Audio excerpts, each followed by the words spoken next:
Welcome, ladies and gentlemen, to the Co-Optional Podcast. It is the 21st of August, 2018, and this is episode 225. It's a good solid number. Yeah. It is. Yeah. Time is flying, man. I don't know what to do with myself. Brooke, what is on your shirt? I've been meaning to figure this out. What is on your shirt? This is our good friend Pluto, and this shirt is him as the patron saint of escape rooms. Excellent. It's a terrifying shirt that I love very much. It works. It works. Everyone needs their best friend on a shirt. Naturally. Really. Or socks. I have JP's face all over a pair of socks, so. I had a really convoluted plan for a friend of mine's birthday one time because he bought one of those standard IKEA couches for his new apartment. And I was looking around on one of those websites where you could just put pictures on whatever. And they had a couch cover that was sized for a standard IKEA couch. And I was like, holy shit. So I really had this whole plan that I was going to call up his sister because she had a spare key to his house. I was going to call up his sister, sneak into his house, get a couch cover that had my face all over it and just put it on the couch and then leave. And it never wound up happening. It was really sad. Never too late, Brooke. It's not. I haven't been there in so long. What if, What if? What if he's got a new couch or something and it's all for nothing? Yeah. So the Co-Optional Podcast. Scheduled banter. No, I'm just kidding. Thank you guys so much for joining us. Our guest this week for the Co-Optional Podcast is Aureylian. Hi. Would you like to introduce yourself and for people who don't know you, because I think this is your first time on the Co-Optional Podcast, tell people kind of what it is that you do. So I do a lot of things. What do you even do? What's your job? Do you have a grown-up job? I do have a grown-up job. So I, on top of being a content creator, so I have a YouTube channel, do Twitch, all that kind of stuff. That's kind of how I got into this job that I'm in now, which is I work for Twitch. My title is Director of Community Marketing, which does not mean what most people think it means. It doesn't mean that I control everything that touches outside. I do a lot of influencer-related direct marketing campaigns. So when you go to TwitchCon or PAX and you see meet and greets, or you see awards programs, or you see anything basically that touches an influencer outside of the website. So I don't do product. I don't do new features, none of that kind of stuff. It's all stuff that has to do with creators, partners, affiliates, whatever, off of the platform, off of the website. Gotcha. So it's you work for Twitch, but not on Twitch, sort of. Kind of, in a weird way. Yep. I make sure that in the real world, people are happy. Tell us more about this real world. Outside. Yeah. Whoa. Whoa. Yeah. My friend had a shirt the on outside. The my favorite outside activity is going back inside. And I was like, feels. Yep. Got it. Yeah. Speaking of, we know the truth. We all saw the pictures of you out in the great outdoors. I was just gonna say, having speaking a of blast. Outdoors, you got a kayak recently. I bought a kayak yesterday. Yeah. That's probably the most physical thing, Jesse, that I've ever heard. Why?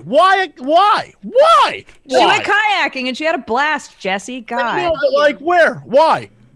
Well, I have a 3-car garage, so I have room for a kayak, and I drive an SUV, so I have a way to transport the kayak. I live in Missouri. Oh, that's probably a thing I should mention. I work for Twitch, but I don't work out of the Twitch office. I work out of my house. So I live in the middle of the woods, although we do have gigabit fiber, which is Jealousy. Middle of the woods with gigabit fiber. Excellent. Fuck, that's all It's like I ever our wanted. dream. It's like I'm living Snow White's dream right now. It's perfect. But yeah, so we have tons of rivers and tributaries and creeks and everything where I live, and it's great. Tributaries. I'm jealous. You won me over. All you needed to say was we have creeks and tributaries, and I'm like, all right. I mean, I don't know what that means. So you win. need a kayak. Yeah, we do. And so I thought I didn't think I was an outdoorsy person, right? Like I know that I like outside. I know that I like trees and quiet, and I don't like cities. And I used to go on float trips when I was like younger, right? And so I had wanted to go kayaking for my birthday, and for those of you who don't know me, I was really sick for like 6 weeks. I had tonsillitis, and so I had to get my tonsils taken out, and it was on my birthday. So I was really, really sick, and I had to postpone this kayaking trip because my doctor's like, you literally just got out of the hospital. You cannot go kayaking outside. So my friend was like, hey, you're better now. Your tonsils are out. Like, let's go kayaking. And we went. And like I killed it. I used to do a lot of whitewater rafting also when I was younger. So like paddling was not hard for me. But the idea of like being away from the internet and like no signal, no one bothered me. So I learned they're called river rats, right? Apparently the people who are like love being on the river. Really into it. Yeah. Yeah. Everyone was so nice. We kayaked by this like lady and her husband. It was me and my friend. We were tandem kayaking, and she was like, you go girls. And I was like, yeah, we go. Look at me. I'm so strong. I'm so independent because That's so fun. It was great. I loved it. So I bought one. Yeah. Can I be a river rat if all I want to do is lay in one of those tubes and have another tube that has beer in that tube? Yes. And then we get down the river together. So they have so in the kayaks, right? You have the kayak. They have a little baby kayak that you can tow behind your kayak that's just for beer. It's cans, but it's a little tiny baby kayak. It's so cute. Everything I ever wanted, but let's like instead put it in a tube and I just lay there. Yeah, I was gonna say. Paddle is the thing. He doesn't want to do that part. Like another tube, and I just I let nature take me away, but I get drunk while it happens. So wherever I end up, it's like an adventure. Here's what we're gonna do. The next time there's a role play live show, and you guys come here, we're gonna do a float trip. Fuck yes. Where we all just go and we float down like one of the rivers in Missouri. But you have to do a swan one. You have to have one of those. Are you kidding me? Yeah. Oh, yeah. Oh, no. First off, it'd be a pink flamingo. Second off, I'd get another smaller pink flamingo for the beer. But it wouldn't be beer. It would be rosé. Done. Let's do it. Perfect. Rosé all day. Let's make my it friend happen. brought to my birthday barbecue that we had here. My friend brought canned rosé. It was, oh my. It was interesting. I was like, what's that? And she was like, rosé. I didn't know they made canned rosé. Classy as fuck, right? Yeah, extremely classy. For the river, because you can't have glass on the river. So Good point. You have to have everything in cans. So like anything that they have in a bottle, if you go out to like nowhere, they have canned versions of everything because you can't take glass onto the beaches. Right. The river. Beautiful. Yeah. It's the Jesse, we have to be in a role play thing again together. We not only do we need to be in one, but we then have to buy like an entire set of floaties. So like there's it'd be themed too, all right? Around the role strong. play, or do you dress up the floaties and everything? Like they are part. Yeah. They're your mount. They're like your right. Right. Oh my god. Yes, I love this. And the tandem kayak, because ours is like pink and blue. It's like super cute. I'll dress as a little mermaid, and we'll make JP dress up as Eric, and then you guys can just sing "Kiss the Girl." Oh my god. Holy shit. It writes itself. I'm in. Dodger, That's amazing. you are clearly Sebastian. I would be I was just gonna say, we who is will Sebastian? Oh my god. do this. Yeah. Should we connect the dots for people who don't know me? I live and am dating Me JP, who runs roleplay. So for people who don't know, they're like, "Who's this JP?" I guess person? that's fair. That some people might not know that. Yeah. I should clarify that we now live together, and we are. Oh, It's real fucking cute or whatever. I love it. We just finished our office. So Scott, Sir Scoots, runs production for all of the roleplay stuff. He's coming this weekend to finalize the in-home studio that we just built. So wow, but around like woods and trees and things like that'll be such a flip the script for Scoots though. It's like he's so used to like desert, like a blank wasteland, and all of a sudden it's like, ooh, trees. It's like your own Walden's Pond sort of, except tributaries and streams, but with gigabit fiber. It's like, yeah, it's the dream. The dream. Literally that's all that I want is to live in the middle of nowhere but have incredible internet. We keep trying to tell people to move out here. Like there's houses for sale. Like people move out here. We'll have our whole friends all right here. It'll be great. I feel like it's sort of leaning towards the Ex Machina vibes, though. Do you remember the movie where he has like this amazing like built-in subterranean shelter with tons of fiber? It's like, are you guys building an AI out there secretly? And Scoots is coming for the weekend. He thinks he's setting up things for roleplay, but what you really don't know. No, I'm just kidding. No, Scoots is the AI. And he's going back to repairs. Please. Yeah. It's like if you have Alicia Vikander just in a closet somewhere, just let me know. I'll be out there. Be fine. Yeah. Yeah. So games. I've heard this is a gaming show every once in a while. Nah. We could start with news this time since we didn't really do too much news the last episode. Last episode was very, very heavy on games, which is good because we needed to catch up. We hadn't all been together, the regular hosts, in a while. Anybody see that Doom Eternal trailer? The thing looked really cool. No? Oh my gosh. Doom Eternal looks like it kind of is everything that I want and then some. I'm now having to like go back and play more Doom just because I'm so hyped for it. It looks like everything. Wait, is this the big dick energy video? No, it's not, right? This is the QuakeCon. What are you talking about? No, it's wow. JP watched a trailer, and I've never played Doom, but JP was like watching it, like audibly commentating, like he was live, like that's amazing. Look at this, and I was like, okay, and he was like, this is so good, Aaron. You don't understand. So I'm gonna live vicariously through his hype and say like it's gonna be so good.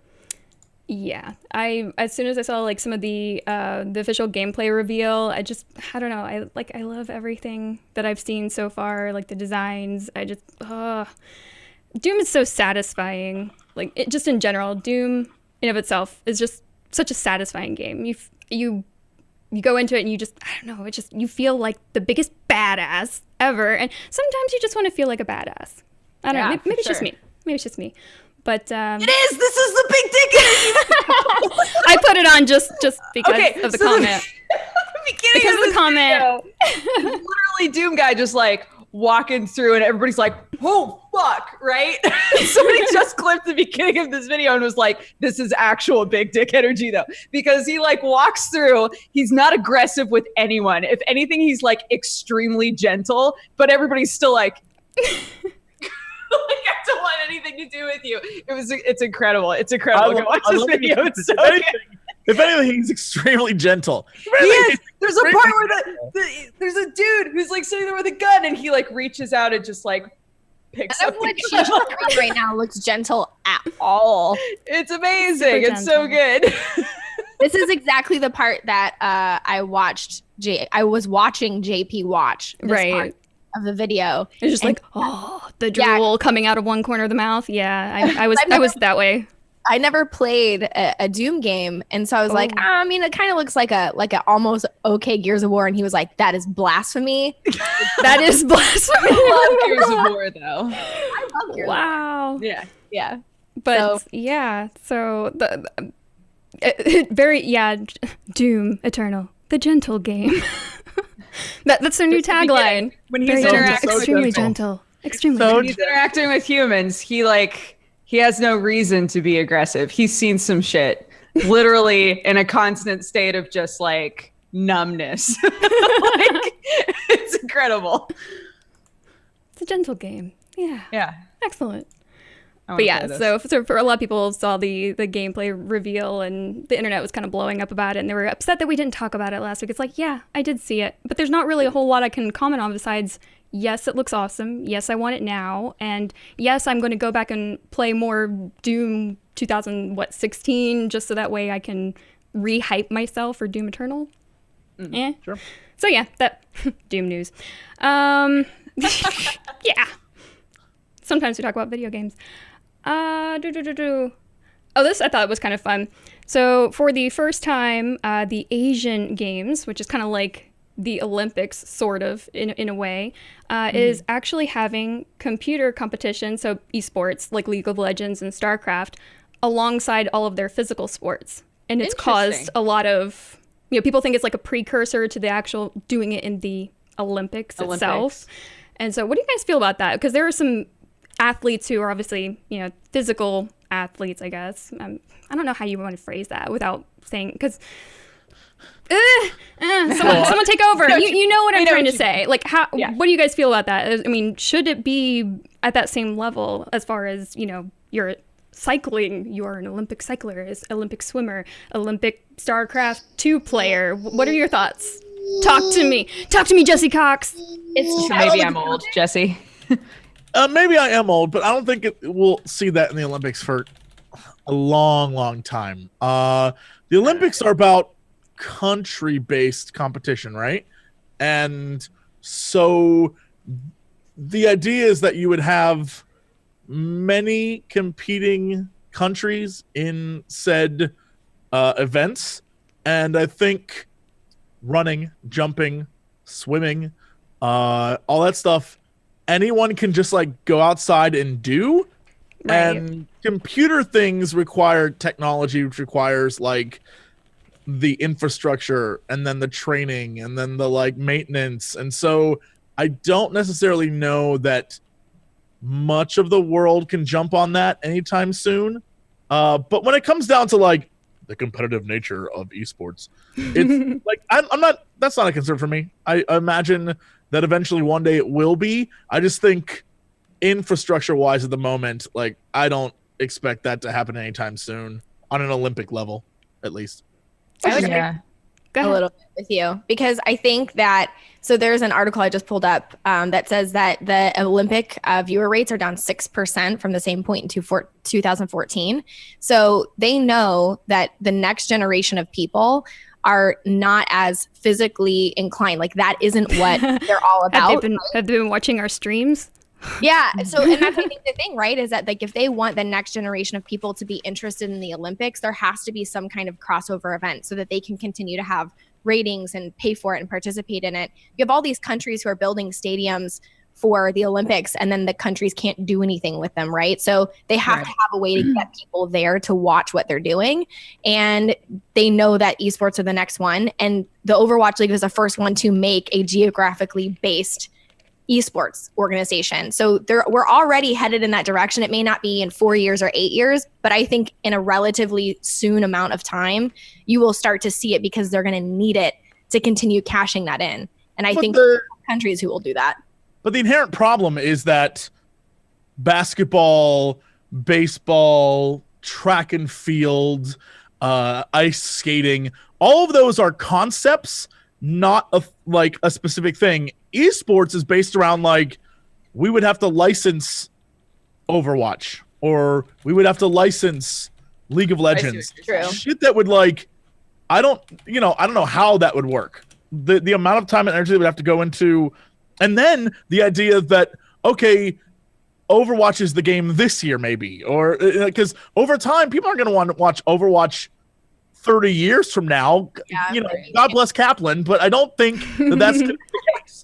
So I just don't know how it would work. I mean, like I said, I'm all for the idea. I hope that we'll see it one day, but I truly have no clue logistically how they would put it together because they're owned. They're things that are owned. They're concepts and ideas owned by others, which means crazy money and lawyers are involved versus the concept of like, I don't know, polo, right? So there's just a lot there.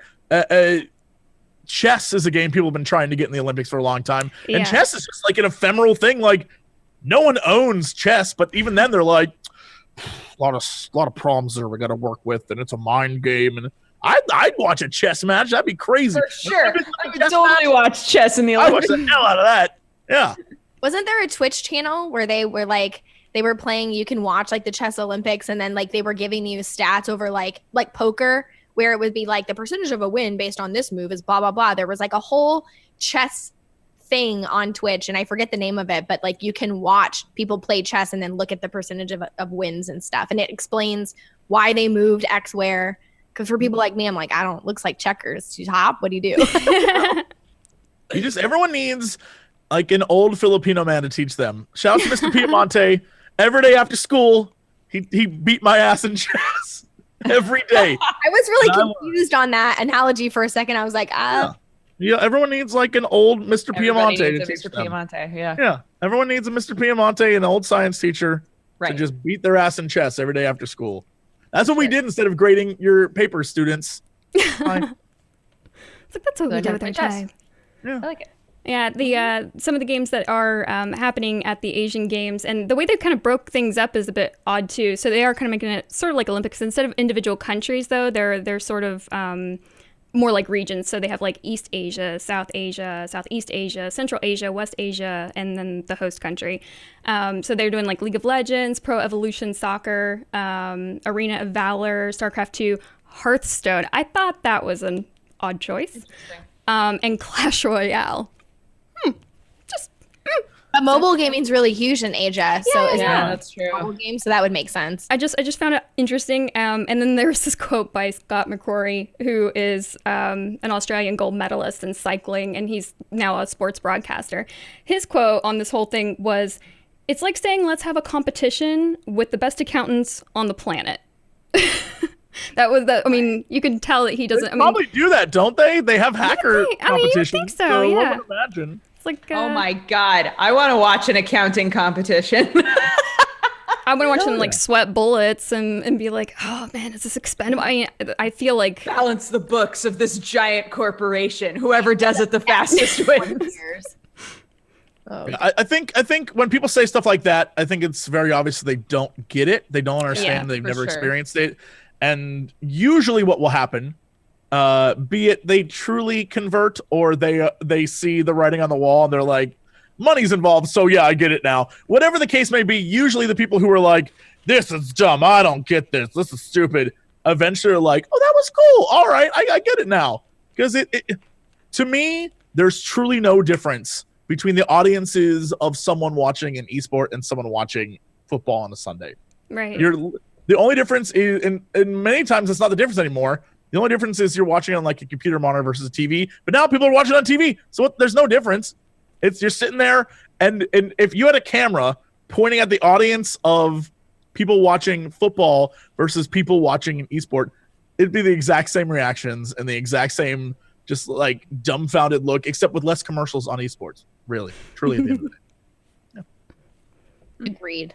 I like going to barcrafts whenever StarCraft tournaments are happening. There very rarely is a barcraft near me, but some of the barcrafts, I can speak, I promise, that I've been to in like Sweden, so cool. I don't know. It's just drinking beer, watching esports on big ginormous monitors. I mean, it is the next best thing to actually being there in person if there is a live event. But I love those things. It's bonding activity, socially bonding with others with alcohol and games and video games. And people going outside. See, In the outside, but then they go back inside to go to the bar. it's all full circle. yeah. Yeah. So in other news, Steam.tv accidentally decided to broadcast their stream. They said that they're testing for the international coming up for Dota 2. Do we think that Steam.tv might actually be trying to make a play in the space? Microsoft has Mixer, YouTube, Google, Twitch, Amazon. What do we think? Do we think that this is all just for Dota 2, or do we think that maybe Steam.tv in the future? I mean, they've been doing the like the sort of stream to your friends thing through Steam already. So maybe they're trying to turn it into a bigger thing. I don't know. I mean, it's a place where money exists. Everyone is jumping in that space, and like, I think Steam is very, very smart in wanting to get on board, because the truth of the matter is that for as many success stories as you see on Twitch and on YouTube and now on Facebook and Mixer or wherever the hell people are going, there are many, many people who feel like they are underrepresented in, like, they log in every day and no one comes to watch. And so by moving to a new platform, they can start fresh and get like they can grab an audience. And so for those people, this is great. And I wish them the best. Like this, it's always nice to have new competition and that's how industries grow. So the more there are, the merrier, I hope. And we'll see what happens. I think a lot of people would potentially jump on that if they had something integrated into the actual Steam client. Right. Didn't they though? Wasn't there something, was it Dota like a year ago where you could watch in the game? You could link up, wasn't it? Oh, I don't know. You could launch Dota and watch the invitational in the game. I mean, I know that's what they're doing with this one. There this was something one. like that like a year ago where it was the same kind of thing. And I want to say that somebody might know, but it was something like in the actual client itself that you could watch instead of watching it through like a Twitch, right, where there's chat. You could actually just boot up the game and watch it inside yourself. Huh. Interesting. Yeah. Yeah, I more meant, I was imagining like, say I open Steam and I'm like, what am I going to play today? And then there's like one of the many boxes that's on the front page of Steam nowadays, but one of them that's like, here's people who are streaming right now. That kind of a thing. Yeah. People might find that enticing. I don't know. Especially, I think what's fascinating that they could get away with better than anyone else is if you log in, you go to the page that has all the new games that came out, and it has the most popular games, whatever, and you click on that because you're like, oh, I want to buy this. On that page, then they have in the corner streams of people playing the game. Yeah, that would be awesome. Look at that'd be an effective way of doing shit. I know that Chrono does that already, which I think is kind of. I mean, it is. Obviously, chrono.gg/TV if you want to pick up games. I'm not sure what's on there right now, but I'm going to have a look later. But I just wanted to say that I thought that was a pretty cool concept that they had implemented.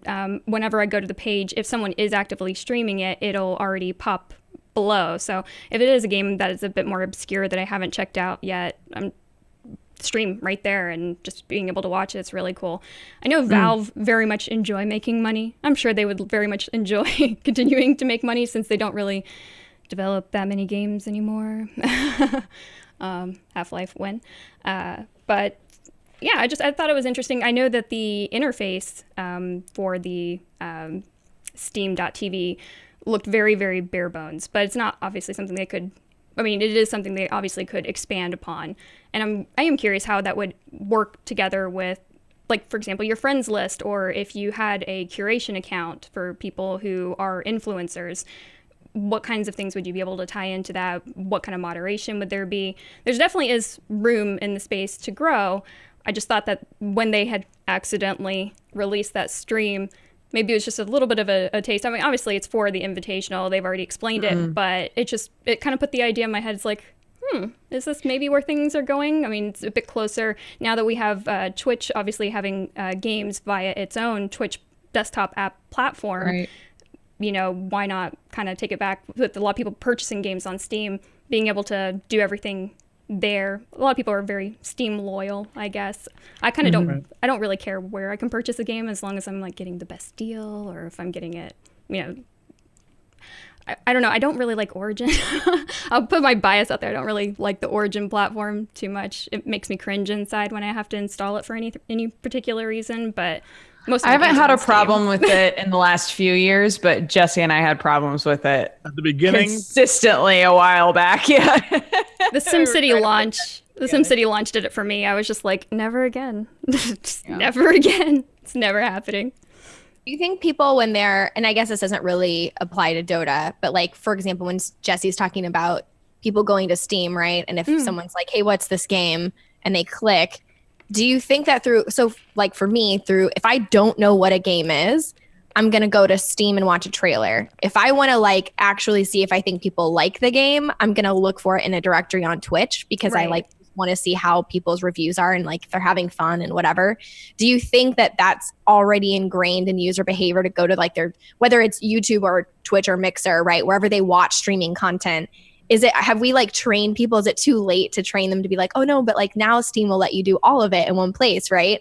Like that's an interesting proposition because I don't think by default I would be like, oh yeah, I'm gonna go on Steam and I'll either read reviews or if I want to actually see, then I'll go to like YouTube or Twitch or wherever. Right. Yeah. I think it kind of like is like the checkout aisle thing where you're in the checkout aisle and you see something and you're like, oh, looks like Taylor Swift is marrying Jonah Hill. Great. What a Sure. 2008. Yeah. But like things like, and so I imagine, I definitely believe that people will still go and watch other people play games on other sources, especially at the beginning.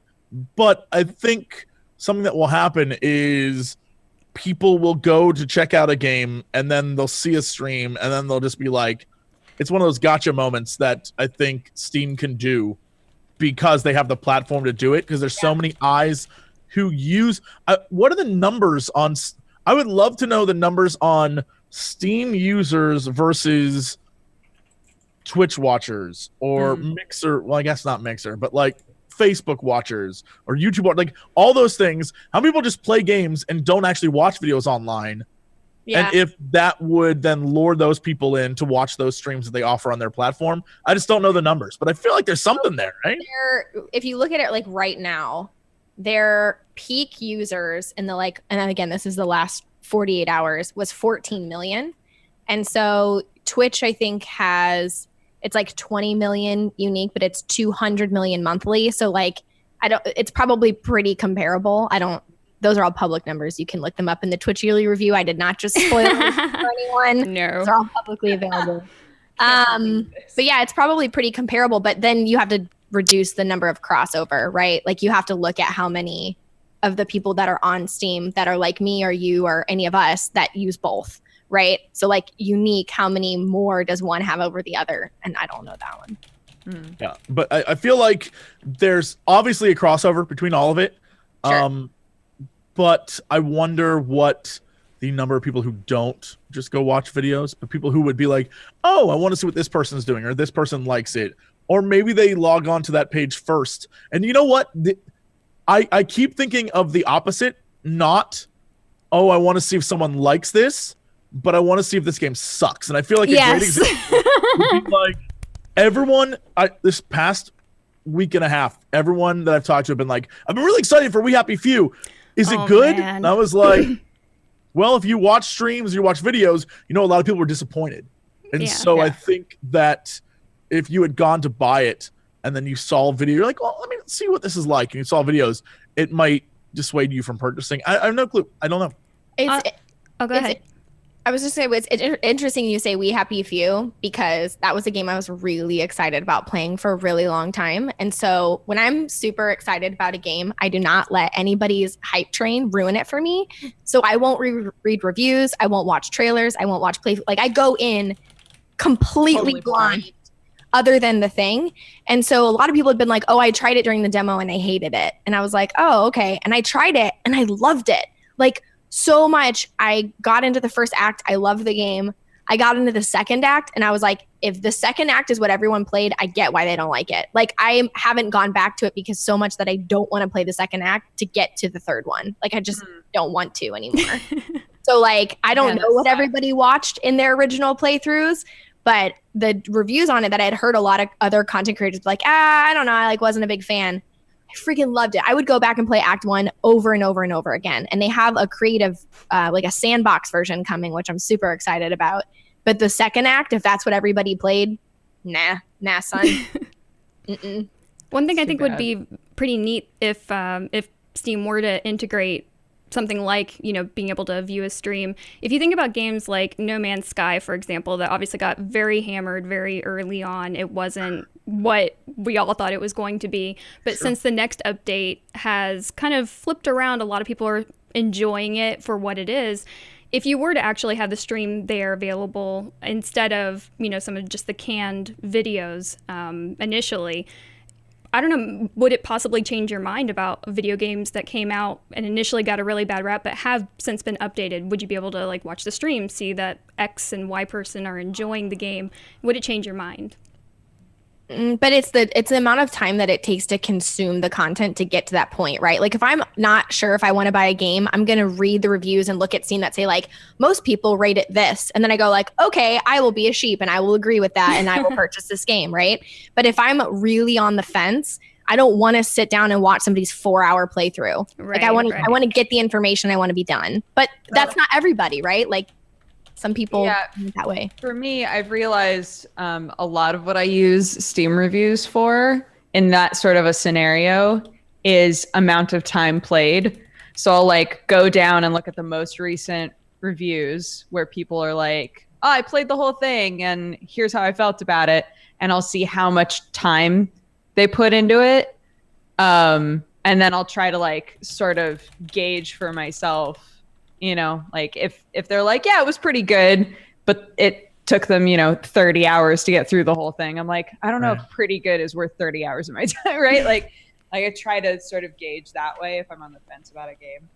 Have you used? You're right. You really do pull specific information from different places that you can get that information quickest, I think.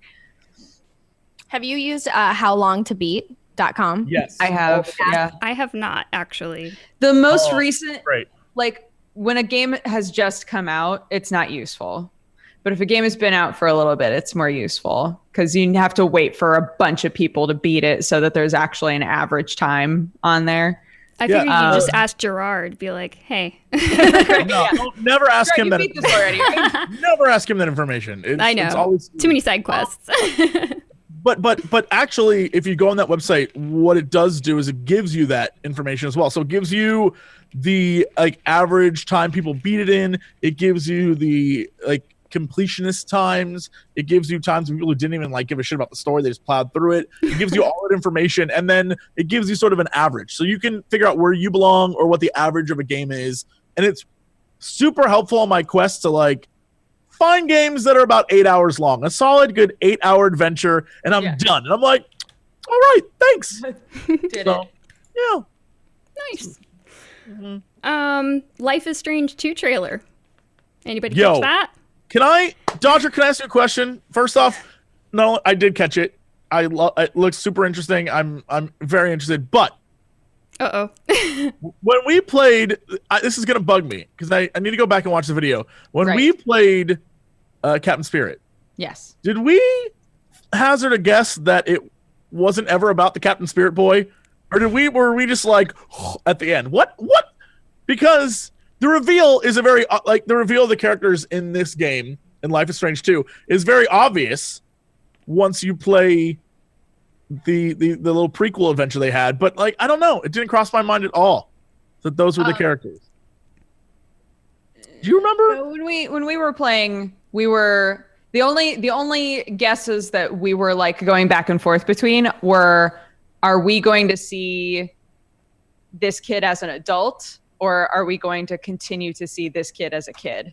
Well, so needless to say, the Life is Strange 2 trailer came out, and it appears to be about two young brothers on the run from the law. And the two young brothers are in Captain Spirit in some way, and that's literally the what I'll say. But it's like, I'm interested. I can't wait to see what the mechanic is going to be. I think what I learned from Life is Strange and Before the Storm is that they need a mechanic. The game needs some gimmick, or else you're just playing a teen drama, and it's fun-ish, but not nearly as compelling as being able to rewind time. Yeah, I think the only reason that Before the Storm was still really engaging for us is because we were already invested in the characters and the world and the story. Yeah. But I think Life is Strange on its own wouldn't have been with as long as it is, it wouldn't have been a very compelling game without the time mechanic in it, right? So yeah, I agree. I think that there needs to be some other kind of like power or supernatural element to the game along with the Right. wholesome story about people learning to be people and whatever. From what I've heard so far coming out of Gamescom, people are saying that there is kind of like a power, but it's more destructive than just something like just rewinding time. So it should be something different. I do kind of like the idea that this is, it is kind of a focus on brotherhood and whatnot, and the ages are kind of different. I think one's supposed to be like 16, the other one's supposed to be like 8 or 9 years old. And yeah, they are like on the run after some sort of tragic event. And that's kind of what we know. I believe they also said it's obviously an indirect sequel to Life is Strange. It's like in the world, yeah. Same world. Right. Yeah. First one, right? I'm sorry. What now? You wouldn't have to have finished the first one to play this. No. I wouldn't think so. The stories aren't related, but there are things, as we discovered in the prequel thing to this game. Captain Spirit, yeah. Yeah, Some there's callbacks. stuff it's the same world, so they do drop little things every once in a while. Like there was a book written by a character from the first game, and there was a letter from the same school as the first game, that kind of stuff, but it's not, it has nothing to do with the actual occurrences in this world. Yeah. It's like the Telltale thing where like even though like Walking Dead, there's 1, 2, and 3, you don't have to have played any of them to play them on their own. Yeah. Gotcha. Yeah. You know what? Oh my God. You know what it is? Not that Ant in chat was like, so they're trying to low-key set up a superheroes type universe. You know what it is? It's like after I got done seeing oh my God, what's that movie that has where James McAvoy is like different people but the same person? Split? Split? Is that what it's called? Oh, Split. Yeah, the one where he's the lady horror and he's movie. Split. So it's I love that movie. I saw that movie on a plane because I was like, I don't give a shit about this. I'm not gonna. This isn't really. I also watched that movie on a plane. I watched it on a plane, and the end credit scene, I was like, yeah. And so now I'm in, and I feel like maybe that's the idea here, that they're setting up this universe where it's very much reminds me of that universe that for some goddamn reason M. Night Shyamalan got me with. I'm in. I'm ready to go see Glass. When Glass comes out, yes. I'm ready. That ending, I was just, I lost it. Everything that, I was holding it all together. It was like through the beast and everything. I was like, okay, yeah, I can hold all this together. But as soon as dude showed up, I was just like, oh my gosh, I lost it. I lost it all. Most of Split, I was like, all right, this is fine. But the last maybe 5 minutes, I was like, I was on the plane losing my shit. Because that was the first time M. Night Shyamalan has got me in 20 years. And like 20, all he did was have to remind me of like old good movies. And I was like, it's like even The Village was predictable, but no, this was the one time that he gets you. This was the time he got me. And I was like, all right, dude, I'm in. I'll watch this next movie. I'm in. Mm-hmm. So, yeah. I've never watched a movie of his since The Village. I can't remember what happened at the end of Split. It's in the cafe. They're watching the broadcast where the girl. I'm trying not to spoil the movie, but Jesse, type it to me. Jesse got me. I'm gonna watch it. But Jesse, type it to me. Anyways, I got you, girl. Certain characters from Unbreakable just happened to be mentioning that someone had certain superpowers. Like, what was that dude's name? Glass. Yes, where are you at? I can't even. Where are you at? Village was not a good movie. The Village was not. I would disagree with chat on that. The Village was not a good movie. I was so invested and I was so waiting for like this amazing thing, and then they hit you with like a just kidding, and you're like, what? That really? It felt like whatever ending they actually had for the movie tested really bad in a demo audience, and they were like, what's the quick fix for this? And then that's what they did, because there's no way that you spent all that time building writing up to all that. these characters, coming all with all this stuff, don't go into the woods, blah, blah, blah. And then that's what it led up to. There's no way. There's no way. It's like, dude, here's this triple antibiotic ointment and some alcohol and some Band-Aids. Go. Yeah. But the twist is she's blind, so she doesn't know what it is. And you're like, I can't. That's why they just happened to have a blind girl that they could send out in the middle of nowhere so she wouldn't discover the secret. Get out of here. I just like to think that they ran out of budget. Like, I feel that way with most M. Night Shyamalan movies, because I remember seeing some of his like really low-key, low-budget stuff that he had done before, like the something the water. I can't remember, like Lady in the Water. Lady in the Water? Yeah. That is a terrible movie. It is a terrible movie. Genuinely a bad film. But I liked Signs, and so I was watching some of the bonus stuff from Signs, and it showed one of his first movies, which is like him putting like costumes like on this robot that like moves across like the floor, and it was showing him like as a teenager filming himself making his first horror movie like on this rinky-dink camera and everything. Doctor And so it just reminds me. doesn't understand or remember the end of Split, because she hasn't seen the previous film that universe takes place in. She hasn't seen Unbreakable. She hasn't seen Unbreakable. Oh, okay. So I was like, oh, that's why she this doesn't know. literally That's why didn't mean anything to me, and I did not remember it. Okay, guys. Yeah.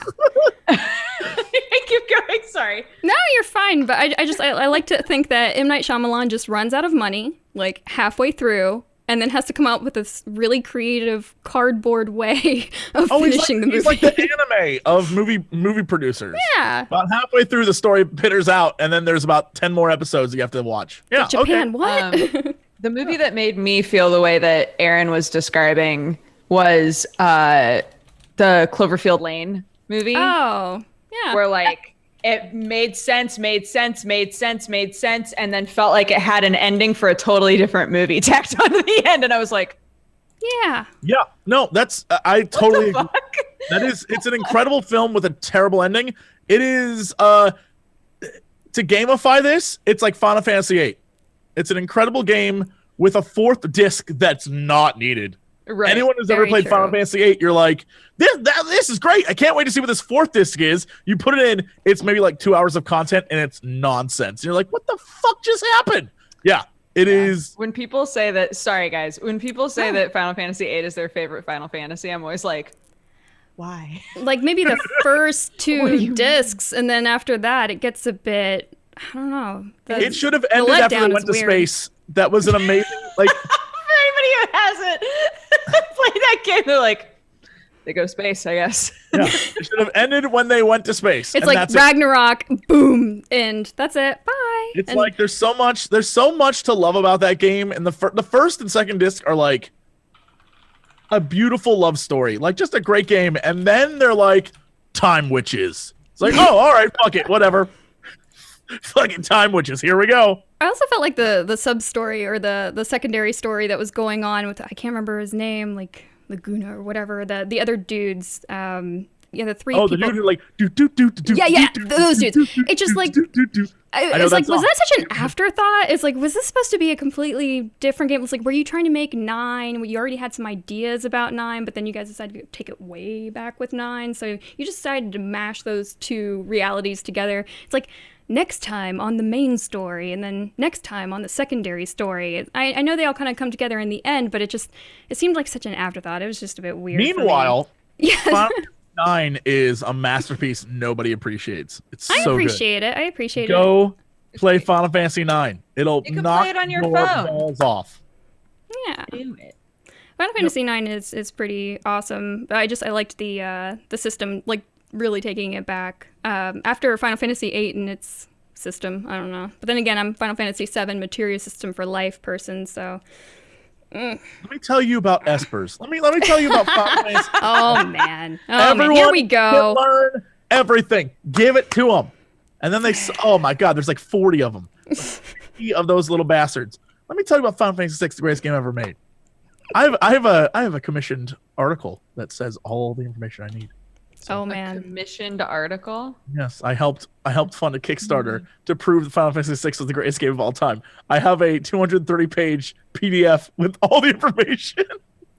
I'm not even joking. What the Wow. fuck, Jesse? It literally has like do you just like reference it to like prove your point? Like you keep this until someone what is tells this you for? What's the I'm- point? I- for when I someone am- says I that have this is the best. considered printing out. You know how people carry those pocket Bibles? I have considered putting out pocket versions of this to just hand to people and be like, "Have you heard of Final Fantasy 6?" And just hand Knocking it at to people's doors. It's like Yeah. on a Sunday, whatever. It's just like the good book of Final Fantasy 6, and like hand it out to people. Yeah, I could do that. That reminds me when one of the recent Star Wars came out. I don't know which one because The Last Jedi. I'm a Star Trek person. I don't know. This was like One of those wars, one of those The Star ones Wars. that came out like 7 years ago. I went with a friend of mine, and as we were there, somebody like was dressed as Darth Vader, and then somebody came up dressed as Captain Kirk and was like, "Let me tell you why Star Trek is better than Star." To a theater of like 300 people, Wow. and they like got into a debate in the 30 minutes like before that. So that's you, Jesse. You're going to like BlizzCon handing out like, "Let me tell you why Final Fantasy is better." I don't need to. Here's the thing. I don't need to hand it out to people because people know deep in their soul that I'm right. I don't even have to convince them. They just know. Their chat seems to disagree with you. So Well, chat is. I mean, But chat doesn't have a 250-page Kickstarter article. yeah. Do they have actual evidence that the music is harmonically inclined to be better than other music? Come on. They don't. The notes they chose to make the Final Fantasy VI music is better than the notes that you chose to speak with. Done. Nailed them. I'm gonna drink this coffee. Wow. I feel The roasted. information that you have about Science. Final Fantasy VI is longer than most people's graduate thesis. Yeah, that's why. I mean, as everyone knows, more words means you're smarter. Yes. That's what college taught me. Don't. The more words you put down, the smarter you are. Everyone For knows. sure. Mm-hmm. So dumb. Also in news, And moving on. yeah, sorry. No. I love that we'll be able to call back to this. Like, Jesse's Final Fantasy VI is better than all Final Fantasies. Like, ad nauseum. We'll get back to it later. Yeah, Don't no, worry. no, no. I'll keep No, bringing it up for another No. 10 years, so it's fine. And I love that. I love that we'll be able to call back to that and Jesse just be able to rip it out at any moment's notice. Like, here's my thesis. It's, this is why. These are the reasons. I love that. I'm gonna find that and send that to you guys right now. Amazon quits offering the 20% pre-order discount. Boo. But it happens. Don't pre-order. Why do we pre-order? Let me ask you a question. What is the biggest benefit any of you have ever had to pre-ordering a game? Mine is just being able to play it like maybe a day early. Playing it early. Yeah. And that's kind of it, right? I like when they do like you get a free skin or you get like something as a reward, kind of like a founder's item. Like I'm a big sucker. I don't even play Fortnite and I have spent over $500 on skins. Wow. It's a true thing. I have like 20 hours in Fortnite, $500 in skins. Like I'm a collector. I have 30 Xbox controllers here and I'm a PC player. Like what? So I'm a collector of things. Like it's just a thing. I like if I'm going to pre-order a game, if I'm that excited, if they are like, you get a free keychain, I'm like, hell yeah, I'm into it. $400 more. Give me that free keychain. I remember getting like some of those like cell phone charms. Like, do you remember when cell phone charms were a thing? Oh my God. Way I back remember when? cell phone charms. Yeah. The original pop socket. Right. And I would get those sometimes from GameStop for things that I actually had to pre-order things because they literally just would not get enough physical copies because nobody else in my area played games. So they would just have, very limited amount of games for certain genres that were ordered in. So I was forced to pre-order things. Otherwise, the game actually just would not even be in the store. I remember getting some of those and they would just hand these to me and I'm just like, what? How many production hours, how many models, how many people worked on something as cheap and horrible as those little things? I don't know. But yeah, playing games early, that's probably like the only pre-order benefit I've ever taken advantage of. I ordered that SNK Heroines fighting game specifically because it comes with a hat that says Fatal Cutie. I'm feeling really good about it. Dude, that is a quality hat. I'm gonna wear that shit all day. You have no clue. So that's pretty good. The game may be terrible. I don't care. I'm in it for the hat. I pre-ordered to get that hat. That's what. So I found that the only games that I pre-order are games where I know 100% that I'm going to play it. Okay. Like regardless of whether or not other people are like I wasn't a big fan of this. Like I know, like I pre-ordered Monster Hunter. So I did knew I I. was going to play Monster Hunter. You know, And I knew that I would only play like so many hours of it too. That's the worst part. Is I knew it was a game that I was going to pick up, play only a set amount of hours maybe, and then and just move away from it and maybe circle back around to it. But I still pre-ordered it because I wanted it that day. yeah. Sure. But yeah, so instead of the 20% discount that you used to get, now I think it's like a $10 credit that you can spend back on Amazon, but it expires in 60 days time. So that's the thing. Okay. Oh man, get yourself a drink. Spend that $10 getting some Get you a drink. energy drinks or something. You can do that on there. Yeah. For people in the States, Best Buy used to have something kind of similar where, again, it was like 20% off of the pre-order price that was part of the Gamers Club, and they've reverted the same situation. Now it's a $10 in-store credit. It's like, what would you go to Best Buy and spend only $10 on? Cords.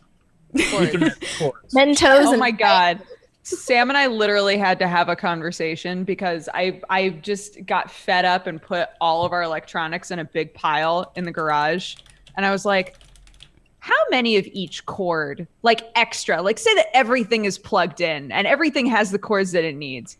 How many of each cord should we have an extra of? Because looking at this pile right now, I think we have like 10 HDMI cables and fucking like just so many things. Everyone does. You know what you should do? Do what I do. I brought them all to the office and threw them in That's those literally bins. what we're going to do. We're going to take all of our extras and bring them into The office is, most of those bins are shit I no longer. My apartment is like empty as shit now. I'm like, I don't want any of this. Take it to the office, throw it in a bin, call it a life. It's great. Yeah. That's my advice to you. If anyone out there has USB cables or HDMI cables, take them to the office. Throw them in a bin. That's my advice to you. regardless of what kind of office you work in. Yeah, regardless of where you're at, Really someone will appreciate it. Someone will take those off your hands. Yeah. Mm-hmm. So, also news. No, I'm really bad at segues. You guys are just gonna have to get used to this with me. We're just gonna cover this like very high level, just present the facts because we don't want to put anybody in a difficult position. Aureylian obviously works at Twitch, so we don't want to, go into this too deep, but we're just going to discuss the Twitch Prime changes that some of you may have been seeing in the news lately. So yeah, Twitch Prime members are losing ad-free viewing next month. $8.99 per month Turbo will still offer ad-free viewing experience, and obviously if you subscribe to a channel, you'll still get that ad-free viewing experience. Am I correct about all of the things, just factually? Yes? Okay, excellent. So that's just a change that's coming up. Hey, in as a streamer, I say I don't stream that much, but I know that Twitch have put a statement out basically saying they are trying to support people who are streamers and using the platform, and this is why they have made that change. So you guys can talk amongst yourselves in chat or in the comment section on YouTube about whether you agree, disagree, and all of those things in between, but we're just keeping it high level. That was the news, and that's about all we have to say about that. There's the information. Ta-da! Yeah. To be fair, you guys can totally comment on it. I just don't want to. I was involved in a call. Yeah. So I feel like I can't really talk about it either. Two of us would be hanging back. Ain't nobody call my ass from Twitch. I'll talk about it all you want. Twitch don't call me. Yes. First off, I think that it doesn't affect me. Twitch.tv/Jesse Cox, one-time subscription, $2.99. You're sub for life. You sub with Amazon Prime, you in for life. You know commercials. Know that shit. Person on Twitch who has that. I think you're the only the sub for life. right. Yeah. So none of that shit affects me. So you can always watch my channel commercial free. Wink. But I think the biggest thing is that to me, Twitch is allowed to do whatever the hell Twitch wants to do. I have no problem with that. I think the way it was written and the way it was said, at least to me, reads like we made a change. Like we gave you this thing originally. Twitch Prime existed originally with like, it's not going to affect any of the money of the creators. Right. And then the rationale was, well, we're going to put money back in the creators by getting rid of this. And to me, that was just like if YouTube Red said, well, YouTube Red, you're paying for that, but now you're going to have commercials because we want to put money back in the hands of the creators. It's like, well, it wasn't YouTube Red supposed to pay those people? Right. I don't know. It's just one of those things where wording wise, it seems like a lot of like the rationale is using streamers as the cover for the change. Like, well, we're doing good things for the streamers. This is about the streamers. And it's like, I don't know. Really I don't know that it is Amazon.com/ Bezos needs more money. I don't know. I have no clue. I don't know. So for me, it doesn't affect me at all. Right. Like, I don't know if what they said has any ring of truth to it, because to me it sounds like corporate doublespeak, which is just like, no, we're doing this for the streamers that you love, not some guy in a boardroom who's like needs a new boat, right? So I honestly truly have no clue why it's happening, but well, I will say that I do feel like some of the perks of Twitch Prime were different then versus now.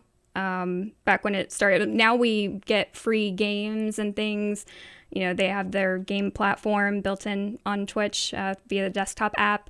So all I'm saying is that I feel like the benefits have changed over time, and maybe they are just trying to address that in a roundabout way. Maybe, again, like Jesse says, the PR aspect of it might not have been, I don't know. I guess it really does depend on entirely what the truth is.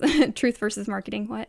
I think that's the problem, is that it to me it is like streamers versus marketing thing. Right. Where like the marketing of it, literally, if you look at what they're saying, to me reads as, we're doing this for the streamers. Like, guys, don't hate us. We're trying to help the people you love. And it's like, no corporation ever does that. That's just reality. No one ever does that.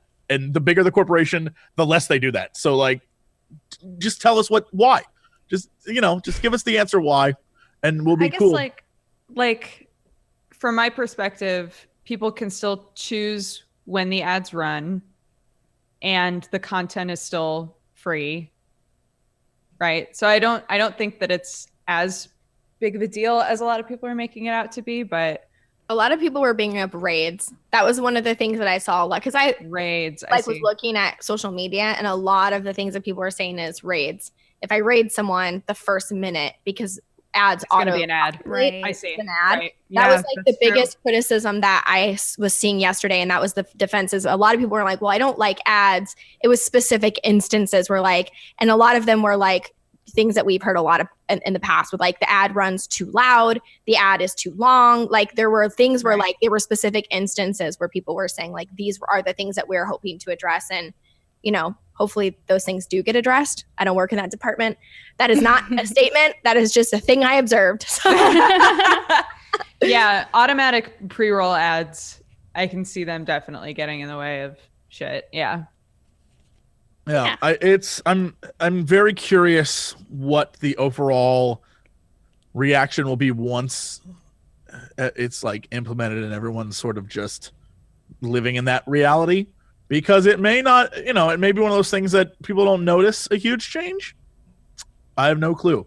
It just could be. I think it's more along the lines of consumers hate when you take something you've already given them away. Oh gosh, it's just like a fact. It's like, and I paid for this entire Prime subscription just for this, and it's like, you didn't. And it doesn't matter. Value different aspects of the bundle, like to a different degree. Yeah. It doesn't matter what it is. It can literally be the smallest thing in the world. But if you take something that you've given someone, they're gonna be mad. Like, that's just reality. And so anytime a company says, well, that thing that we gave you that made it easier for you to watch the thing you love, it's not gonna be a little more difficult for you to do that unless you do X, Y, and Z, people are just gonna be mad. And there's, until they see exactly what the change is in front of them, it's just gonna be outrage, because that's what people know how to do, especially on the internet. So we'll see what happens.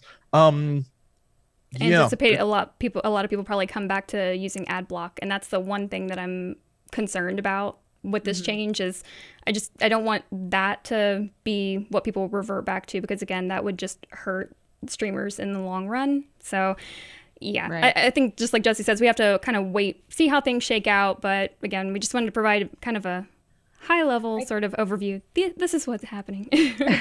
I think probably the people who are going to notice the least amount of difference are people who have like there are 3 or 4 streamers that they always watch and they're subscribed to all of them. Right. And most people have it so that their subs don't see ads anyway. Right. So their life probably for the most part is going to be exactly the same. But people who like go on discovery missions and like try to find new streamers all the time are probably going to get bogged down or just at the very least notice it more.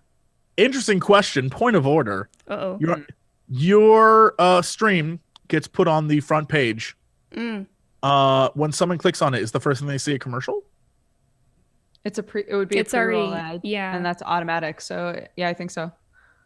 So, all right. I mean, I'm much like Krendor, who was in chat a minute ago. Like, if I go to your stream and the first thing I see is a commercial, I'm already like, oof.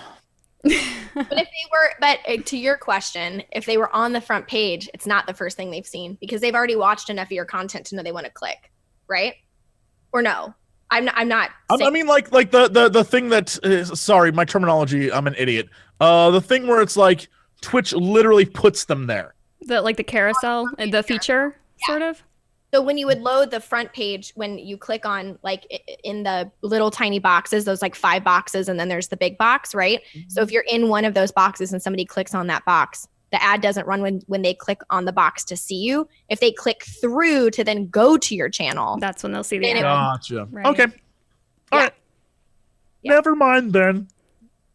I see the gears turning in Jesse's head. It's like we like data. We like knowing things. We're like, what kind of user retention, discovery, things we want analytics. To see. Yeah, analytics. No, it just, I think at the end of the day, it's one of those things that you're never,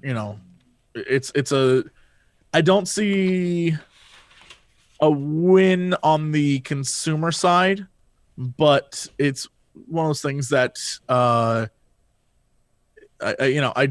it definitely rings to me as a confusing move, but I don't run a giant company, so what the fuck do I know? I will say, just not so much in defense of Twitch, but the fact that they were still sort of paying for the free monthly resub and everything, and not taking that money out of the streamer's pocket, just continuing to do that. I mean, again, features that we did have versus features that we have now. I just think that things have changed, but I can see both sides. You know what you can always see? My stream, because there's no lifetime commercial. Sub, no changes. $2.99. I don't even make half of that. Twitch takes most of that money, y'all. You know what it's about? Being number one, and I will have the number 1 subscriber count ever. So help me. Do you show sub points on your thing? Hardly anybody does that. Is it historical? Are your sub points like everyone just sub? I want to be number 1. I gotta beat Ninja. I gotta beat him, and then I'll have Drake, and then Drake will be my friend. But like your sub points have to look like a pinball score at this point. I'm trying. You know what? I'm trying my hardest. If it's my pinball score, you don't want it to look like my pinball scores. Like, I can't handle double zeros. That'd be too much. Yeah. I only gutter ball. Only gutter balls. Only gutter balls. Today's episode of the Co-optional Podcast is sponsored by Audible. You can go over to audible.com/cynical or SMS 500-500. The word cynical, CYNICAL, in order to start your free 30-day trial and get your first audiobook for free. Anybody have some Audible recommendations for us this week? Yo, we went on a deep dive. Whoa, deep dive. We went on a deep dive during the pre-show. Yeah. We were looking for Danielle Steele books to see if there's some narrated Danielle Steele books, because we were like, what is the voice like of a person who's going to describe like silly romance novel sex scenes? Right. Silly. I dispute the word silly. Okay. These are very serious, passionate You're right. I'm sorry. People who don't know this, Educational material, right? I read a lot of romance novels, and that's even people who do know me don't know that. We have a whole bookshelf of romance novels just in our house. So Where some people have board games, you have romance novels. That's amazing. I love it. my life, man. Yo, the dude does he do all of the Danielle Steele books? That's what I need to know. Whoa. No, If there's a it's always dedicated dude. guy. It's always a dude, and it's always a different dude. Holy shit. Well, Can I ask you a question? They all have really like sexy, deep voices. Okay, so the one who narrates The Mistress by Danielle Steele is Alexander Sendis. Ooh. And then the one who narrates The Duchess is Gideon Emery. Oh, Gideon Emery sounds like Fall from Grace is narrated by Luis Moreno. oh my Those are God. great You names. know, he is like that Flonase bee all up. He's Antonio Banderas all up in you. Oh my God. Oh my God. I would listen to the shit out of that. That sounds amazing. I feel about that. Hello. The story starts in a cold night. Wrapped up together. Oh my God. So good. Okay, so I read the reason why I Dodger picked specifically The Mistress is because I actually read the book, and it was Oh, really okay. good. And I was like, as an Audible book, if you like are not into reading, right, that would be a great one because it's a wonderful love story of redemption and true heart. Okay, it's a great story. I'm sorry, I'm reading like the publisher's summary here, and I'm reading it now in the accent that that Jesse pulled out, and I'm just like, it's like, ooh. Yeah. So Look at good. that. Look at forgot that my good, name, good but that is book okay. chat. Like, what was that guy's name? Alexander Condese? What? I That's do it. not know. That sounds better than how I tried to pronounce I have it. no idea. I'm not sure. I'm too scared to like go listen to his voice now. It's like I'd pull up the sample. You but should. I'm You scared. gotta. The sample is so good. He's got such a deep voice. It's incredible. Oh, man. Anyways, so yeah, I'm gonna take the bullet for you guys. I'm gonna Whoa! Time the fuck out! Hold on. What was the guys? This is important. This is important. Shit has just blown my goddamn mind. Gideon Emery, one of the leaders, is bald here from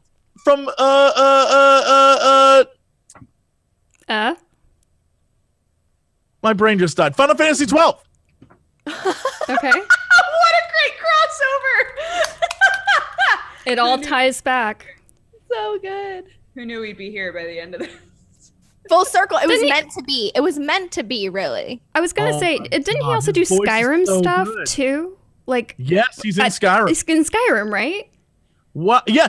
Oh, by the way, for those of you who want to know exactly who Gideon Emery is in Final Fantasy 12, he plays basically sexy Han Solo, and his co-pilot is sexy Chewbacca. And oh my God, they are the best characters. Like, he is the best actor in Final Fantasy 12. He's so good. Get out of town. I would let him make love to my ears any day. I'm Next listening to week- the sample. Next week, Jessie Cox is going to be like, I love Danielle Steele and all of her novels. And I Jessie, don't know about Danielle Steele, but I do love Gideon Emery. Oh my God. He's got a great voice. Yeah. or Matt Mercer is one of the next Danielle Steele. Like he does a God. crossover. He's doing like Danielle Steele romance novels. Matt Mercer, call her up. They hire video game my people. God. So yeah, Holy shit. any other Audible selections that you guys would like to make mention of? Just Hey, Oh. speaking of amazing voice over artists, let me shout out to my boy Mark Thompson. He holds it down in the Star Wars book universe. Thrawn, Alliances, the new book. Ah. Out. Timothy Zahn, an amazing author, wrote a new Thrawn book, and Mark Thompson does the best Thrawn voice there ever was, and it's so good, y'all. Just go get it. Go be a nerd. And then go listen to Gideon Emery make love to your ears. Although, where's the Thrawn erotica? You got to write it, and then he can voice act it. Oh my God, his blue skin throbbed as it rubbed against Vader's helmet. Oh no! Oh no! I'm so glad I don't have the cams on right now. I'm so glad that they're looking at the Audible selection for the week. Oh man. Hold my hand, he told Lord Vader. Man. His breathing became heavy. Okay, wow. But then imagine like his breathing became heavy. Lord Vader, I want to hold your hand and kiss you. I can't kiss you, dude. I have a mask on. Do not worry. I'll kiss your shiny helmet. Man, now that's a book. That sounds like a book. I want you to start writing like fan fiction. Jesse. I should. I really. You were reading fan fiction on like live, weren't you, for like a while? Yeah, I should really just give up this career and just go write fan fiction. I would the next time a movie comes out that only, mothers see, I'll be the author of that movie. Okay, can we talk about this for 5 seconds? Sure. I have to say this because this is really important to me. Also, you can probably get it on Audible, 50 Shades of Grey. Listen to me. I was just going to say. Everybody wants to be so upset that 50 Shades of Grey is not a good movie. It's a fan fiction of Twilight. No wonder it's not a good movie. You took a dumpster fire, put it in another dumpster, lit it on fire outside back of a Taco Bell, and everyone roasted marshmallows on it. It's the best, worst thing you'll ever see. But people don't understand it. It was on like Wattpad, and then they were like, "This is a masterpiece." This girl had no. This girl had no. And you know what's crazy is all the moms who watched Twilight and were like, "I can't like this. This is high school boys." They were like, "We got you. Don't worry. Right. I'm gonna age up this shit." I have another layer to this. Actually, there's a movie that has come out recently called like The Book Club. It's kind of like for like our mother's generation, basically, where they are reading the 50 Shades of Grey as part of their book club. I saw the trailer for it the other day. I have concerns. I was just like, that's a book that you would choose for your ladies' book club. You're in your 60s and 70s. Great copies from my mom. Like, all I can picture is B. Arthur reading 50 Shades of Grey. Perfect. You know what? It works. It'd be hot. It let's not pretend that it wouldn't be. It'd be hot. B can hold it down. Speaking of things that are hot, taking it back to Audible selections, I have been enjoying Fahrenheit 451 recently by Ray Bradbury, mostly because it is done by Tim Robbins. So if you like your Shawshank Redemption, along with, dude setting books on fire, hey, why not? I have been listening to this selection, using like my Amazon Echo and the various dots I have around my house. So great thing is being able to move from one thing to the next, listen in my car, and then finish the book while I'm eating breakfast or whatever, and freaking my son out by some of the text. That's all I do in my car. I haven't listened to music in my car in like 2 years. I just go through Audible books. That's straight up my life at the moment. I'll just drive around, listen to books. I've trying to think of the last there was one book where God, I learned something, and I don't want to say it was astrophysics, but it was something where I took like a class, y'all. I took like a class. It was astronomy, not astrophysics, astronomy. I learned some stuff. So you can even get educated on Audible. It's true. You can. You know what else I noticed on Sorry, just for one extra thing. You know what else I noticed on Audible? What's that? There's like a whole company called Aptive that does walk to run for 1 mile, 5K training, meditation, there's a training feature now. Help you through training. Yep. Interesting. They're all like 5+ hours long, and I'm so curious. Yeah, there's a training feature. I just got an email about that a while ago, where there's like a feature now where they literally do you can make it, and then they play music and things. They have curated workout sessions that you can do on there now, which is fascinating. Yeah, Interesting. actually, I found one. There's a 5K training. Yeah, the active and fully narrated too. There is Somebody said they're a 20 trial that goes workouts. away in a month. What? No. Wow. Huh. That is very neat. I did not know that. I didn't know they even offered that. That is so cool. Learn something new. So thank you very much to Audible for sponsoring this episode of the Co-optional Podcast. Again, you can go to audible.com/cynical, CYNICAL, or you can SMS the word cynical to 500-500 to start your free 30-day trial and get your first Audible selection for free. And now with that being said, I think it is time for us to go to a break. After the break, we are going to talk about games. Games could be a thing. We could talk about games, can't we? Maybe. Sure, I guess. I feel like I'm having to hard sell this right here, right now. I'm just kidding. All right, stay tuned, guys. This is Co-optional Podcast. We will be right back. And welcome back to the Co-optional Podcast. Hope you guys enjoyed that break. Does anyone ever actually enjoy a break?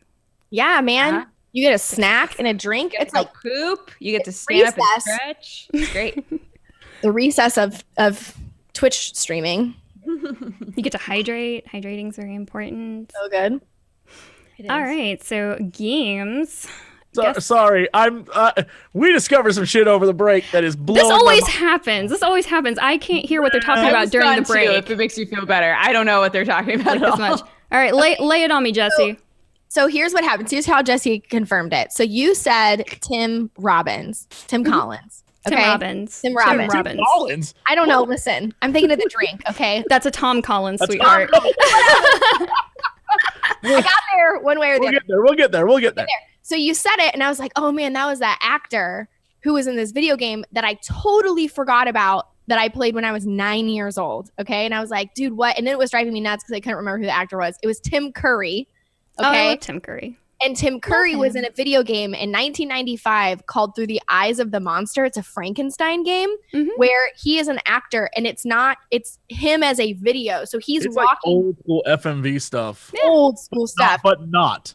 Yeah, it's weird. So good. And so Jesse has now been spending the whole break looking at playthroughs on YouTube. I've never seen anything like this. It is, I mean, the man has been in so many video games. It's crazy.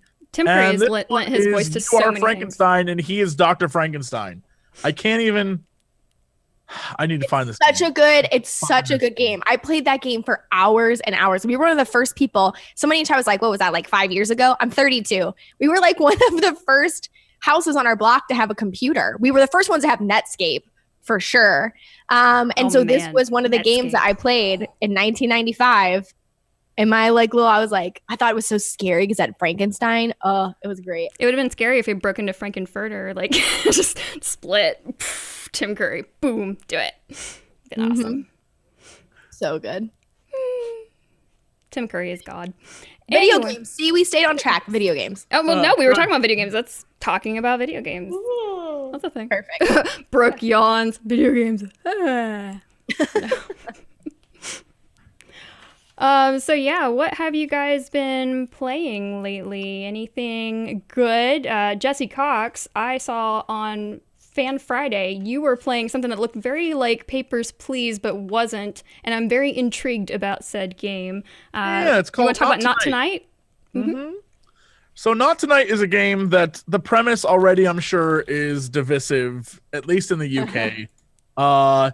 It takes place in a post-Brexit UK, in which, of course, it's a dystopia, and the premise is that you are a bouncer who works your way up. So the game starts with the fact that you are a security guard at an event, like a major event, celebrating, I think, the anniversary of basically like booting out foreigners, and an explosion happens, and then it like takes you back to the beginning, and your humble beginnings as, I guess in my case, the character I selected is a dude from like Birmingham who is a Brit, but his parents or someone in his family is like Swedish or something, and so they're like, "Oh, get out of here, Euro trash." I was like, "All right, I guess." Wouldn't I have an accent? But whatever. And so you are moved into pretty much like a ghetto, and you have a certain amount of time before you can before you have to pay your rent, that kind of thing. Right.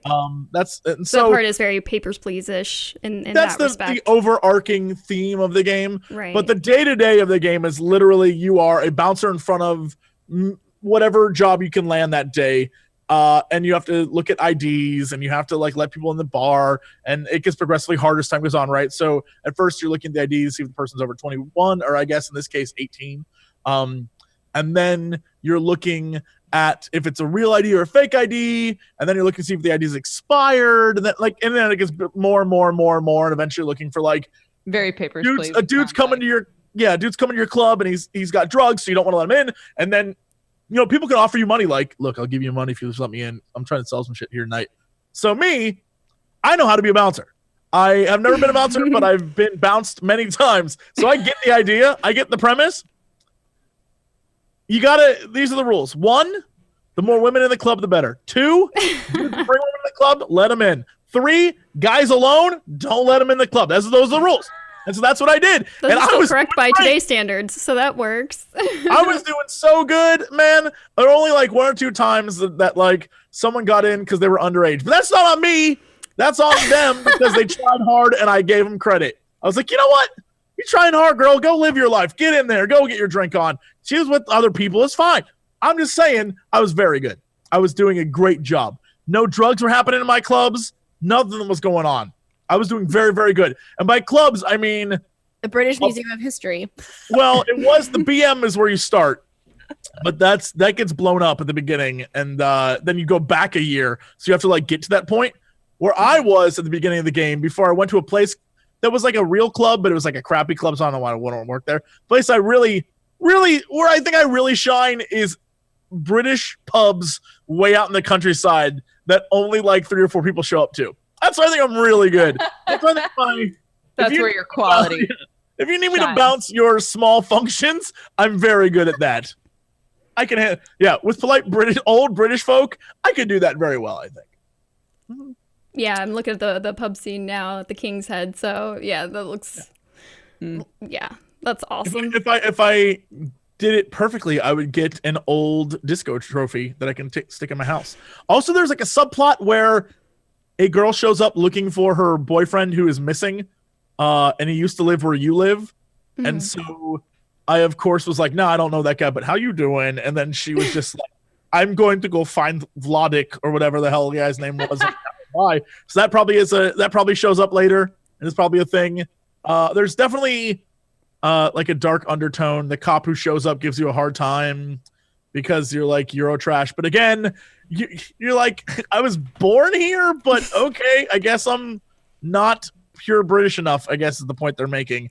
So I can understand how this is a game that especially in the UK would like poke some people the wrong way. But whatever. Yeah. The IDs though are weird because it's month, day, year instead of British, which is I changed it. When you set that. the game, you can select the settings, and I changed it specifically because I could not. I would have let everyone in. I would have been like, "Oh, you were born the 13th month. You're in." sounds space and time. You're in. Yeah. So for my own sanity, I had to switch it. Yeah, Makes sense. Yeah, I was watching this being played for Fan Friday, and Not Tonight was made by Panic Barn, and Mike Rose, I think, is the one who's behind that, and he brought other things through Tiny Build to the forefront, like Party Hard, and I'm trying to think of what other games. Punch Club, which I probably played more Punch Club than I probably should have. Like, I feel like the game probably had a set timeline to where maybe you put a little more time into it than you should have, and I definitely exceeded that. It was a bit of a habit for me for a while. I need to go back and play some new Party Hard too. I think there was a DLC probably even a year ago that I still haven't gone back and played yet, but I was a big fan of Party Hard as well. So game, I like Party Hard. Yeah, same. Let's see. Any update on Bifa for you? Have you reached max level now? Yeah. I did everything there was to do week 1. Literally everything. I ran out of content. I did everything. I hit max level. I ran every mythic dungeon I could. I did the storyline. By the way, the cinematics for both the Alliance and the Horde are like amazing this time. The story is like, the Alliance story is way better than the Horde story, I think, at the moment. The Horde story is just like tells you why the raid exists, like why the next raid you're going on is a thing. The Alliance story is like an emotional tale about a mother and daughter, and you're like, I was not even prepared for this in Warcraft. And then yeah, there's a lot of, the problem is there's a lot of stuff that's gated behind reputation grinding right now. So if you want to get more story, you have to grind more rep, and I'm like, why you do this, Blizzard? Why? So that's where I'm at right now, where in order to get more stuff, I have to keep playing. Right. And so that's where I'm at. So we'll see. I think my biggest, if I just list some concerns and problems that I have, the biggest thing that stand out as bad to me, the island expeditions, I think, are like, they exist, but are not necessarily fun. Maybe when you get to the point where you can PvP against actual other people, that might be like an entertaining thing. But at the moment, it's just not a fun experience. It's just like a lot of busy work. And I think the war table and the war table stuff that they have going on seems like tacked on, and I don't understand why it's there. Like the war table missions, I can't figure out why they included them when everything else is locked behind rep grinding for other stuff. I don't know. I don't get it. But those are my two biggest issues where I'm like, why the hell? Also, I see that you had the Jaina Proudmoore cinematic playing. Yeah, one of them. I did. I picked one of them to play. Yeah, not one of the good spoiler ones. One from the beginning. No. Yeah, I played a different one. For those of you who do not follow me on Twitter.com/Genna Bain, I have been unveiling bits and pieces of a certain cosplay that I am putting together, and some of you may have guessed what it is. But yeah, so I had been having to watch a lot of the cinematics for accuracy and whatnot, but still haven't dipped my feet in. It's installed. I went ahead and pulled the trigger. It is installed. I'm still deciding about the jumping off point for me with Bifa, because I don't know. So many alts, and from everything I've been reading, I just worry that I am going to literally be that altaholic. I'm going to level all my alts up to max level, and then that'll be it. Ta-da! So I don't know how much this expansion actually encourages all the alts yet, but at least it's not green. That's a pro. I mean, it definitely, at least it's not fell. encourages. At least it's not green. The game encourages 2 playthroughs. Like Alliance and Horde, you think? Or? This time for sure, having an alt on the other faction is like a required thing, because the 2 stories do not. This isn't like any other expansion where stories you can get the general gist by playing one faction. Right. There are 2 separate stories. Like the Horde story is about like the kingdom of Zandalar and like all the shit going on in there and some old god nonsense and some fucked up shit. And the Alliance story, it not only is about Jaina, but it's also about like some really fucked up cultist shit. And oh my god, and it becomes Witcher, and it's really good. Yeah, it's definitely worth playing at least twice. I'm really curious to see where all of that goes and connects, because people have been dropping crazy ass hints. Like characters will say things. Waycrest Manor is a fascinating dungeon because the lore behind that is just like, wait, what the fuck is going on? I'm telling you, so people aren't like, there's something called the Shadowlands. Don't know what the fuck that is. That the final boss of Waycrest Manor is from, but also like Bwansamdi, who is the best character in this expansion. Y'all, the dude who plays the Low of Death, whoever that actor is, give that man a raise, because he's fucking incredible. He's so funny. That guy, they literally all of them are like reporting to someone, and it has to do with death, and you're like, And then Sylvanas is a fucking banshee. Like, what the fuck's going on? So there's definitely something coming down the pipeline that Blizzard's setting up, and like you can tell they actually have real writers like on staff writers. Because there's some shit happening, and all of it's like clued in on stuff. Oh, I'm ready for it. So we'll see what happens. Can I talk about a different MMO thing? By all means. The Rathalos event is in Final Fantasy 14 right now, and it's like actually super awesome. The mechanics are completely bizarre because they try to replicate some aspects of Monster Hunter inside of Final Fantasy 14. Damn. So like I actually have not successfully completed the extreme version of this fight.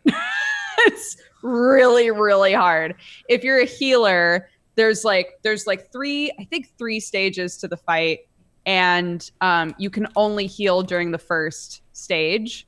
And when you first start the fight, it gives you as an extra ability, it gives you like healing pots like you would have in Monster Hunter. So if you're a healer, you're really only useful as a healer at the very beginning, and then the rest of the fight, everybody has to like try to use their stuff. And it does there's 3 deaths across everybody. So if any of you die 3 times collectively, then the whole fight starts over. Damn. You can only go as a group of 4 max. So even though it's like an extreme fight, there can only be 4 of you. I'm trying to remember what else is involved there. Oh, it doesn't show like AoE shit on the ground. Like it doesn't show you where they're going to be hitting, because in Monster Hunter it doesn't show you, right? So you have to do like in Monster Hunter, and you have to watch the Rathalos and be like, okay, what's he gonna do, right? You have to get used to his movements and understanding like his patterns and stuff. It's so completely different for a Final Fantasy fight. And the harder version of this fight is just insane. It's like so hard. It's really, really difficult. Super cute though. Right, I want the mount so cute. Bad. Oh my God, the stuff you can get out of it is great. But like at first when I looked at it, I was really concerned because it makes it so that like the Rathalos mount and stuff can drop from the fight. But if you've done it 50 times and you have 50 of the like tokens from doing the fight, you can just buy the mount. And at first I was like, fuck, am I going to have enough time? Like, is this event going to be around long enough for me to do this fucking fight 50 times, right? But it's, I guess, around forever, which is cool. So it's just like, it's not like an event. It's just there. It's like a thing now, which is super cool. That's awesome. Yeah, so that's actually really, really awesome. And I don't know how the behemoth fight is inside of Monster Hunter, which is like the other part of the crossover. I don't know how that is, but a lot of people have said that that's really difficult too. So I like that it's not just sort of like a throwaway, like the crossover wasn't just like, oh, here we are, it's easy. Yeah, they actually put some effort into it. Rathalos. It's right. Like actually they put a lot of thought into it, and it's really hard. Aureylian, I noticed you said something about doing a really long stream of Final Fantasy. Yeah. When you came back after having tonsil surgery or tonsils removed or whatnot. How did that go? Was it a 12-hour stream? Like, who decides to do a 12-hour stream after having tonsils removed? I mean, obviously there was some time for recovery, but how does that work? Walk me through that. Over-ambition, I think. And so part of it is that because I work for Twitch full-time, like I have a normal 9 to 5, and I'm also a mom. So, like, I have very few nights per week where, like, she's either with her dad or we don't have a school event where like I can stream number one. So either I start streaming at like 9:30 or 10 and stream till midnight, which is like short, or on the occasional weekend. But like on the weekends, I also try to do things like kayaking or going out with my family to like find a balance, which is like, I mean, you guys all know it's really hard to be like a mom and a streamer and an employee. And like, there's a lot of things and people are constantly pulling. And then, so like, when's your me time? Right? Total side thing. So I said I haven't streamed because I've been off for on and off for like a month because I've been so sick. So it's like, I miss Final Fantasy. I never finished the Stormblood main story quest. Like, I'm going to go through, I'm going to do it all. And so I was like, I'm going to stream, because if I say I'm going to stream for 5 hours, everyone's like, can you stream for 8? And I had done, Dodger and I had both done a 24-hour stream for Final Fantasy when Stormblood came out. And I knew like, I oof, man, that was, I don't know how people do it. I could not do it, but I like 12 hours. Rough, it's real rough. But 12 hours I could manage. So I ended up going a little less than 12 hours because I had Boo in the morning, which I had not planned on. Her dad was sick. So I had her in the morning, and then once she kind of got off, then I was like, okay, now I'll start. And then I think we went to like 10 or 11 that night. But I didn't do Final Fantasy the whole time. I did it for the majority because I got to the point where I couldn't go for any further. And then I was just like grinding to level because I had to unlock the next level to get to the next part of the story quest. But Final Fantasy is just one of those games where like, I never felt this way about WoW because I played WoW for 2 full years until Cataclysm came out, and then I rage quit and I never came back.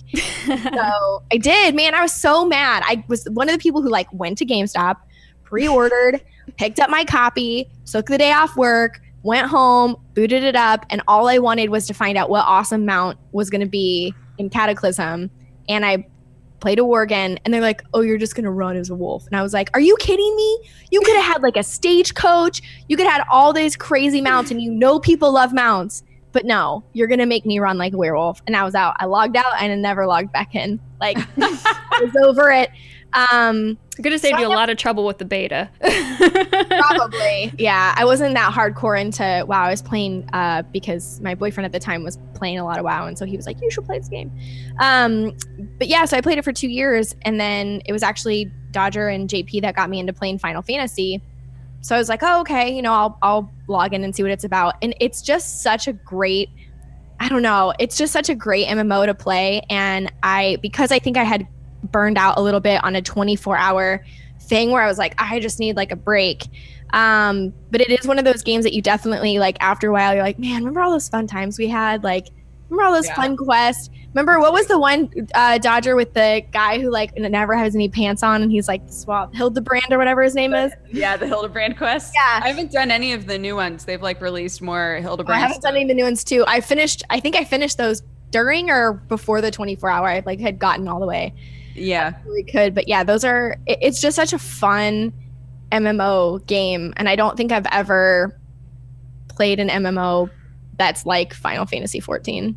Yeah, I love it. My little potato. They do look Have like you done? Did you do the Omega raids, like the Kefka fight and stuff? No, because the only thing I've done in Stormblood so far are the main story quests. Yeah. Okay. So I'm trying to like finish the main story because I'm also like now I'm not only behind the main story, now I'm behind like patch 4.1, 4.2, 4.3. So I've got to do all the patch quests and then get to where I'm going. But I like it a lot. It's a fun game. 10 out of 10. Through raids, let me know. I got you. Yeah, we should. I just did it's the first one that I've done since I came back, but it's the second primal fight in Stormblood. So that's where I'm at right now. We just finished that one. Yeah. So I'm excited. Everyone, and then, there's all the quests where like you can go back and beat all the primals and collect the horses and the wolves and the birds and all that stuff. So then I got to do all that. They're so pretty and they fly. I can't fly yet though, because I haven't collected all of the points. Shit. Yeah. So like I have so much to do in that game, and it's amazing because a lot of games, like you get, 50, 100 hours in and you're like, I'm so bored. You literally can play Final Fantasy 14 on a regular basis for many hours a day. And for it's got really good end game. Yeah. Yeah. For years, not run out of stuff to do. Like it's incredible. So there you go. Everyone, if you haven't played it, I hope I sold you on it. So there you go. You could make a thesis, and we could compare it to Jesse's Final Fantasy 260 pages, and Seth reminds me 261 pages about why 14 is better. Oh fuck! If you need to do it in 261 pages, then you already lost. Didn't you just say that the more words you put, the smarter you are? Yeah, but it's what those words are that's important. Come on. No, untrue. Yeah, that's a different sentiment. That's a different No, sentiment no, altogether. I'm pretty sure I made the rules and I can keep making them up as I go along. So. You're outnumbered today, Jesse. Okay.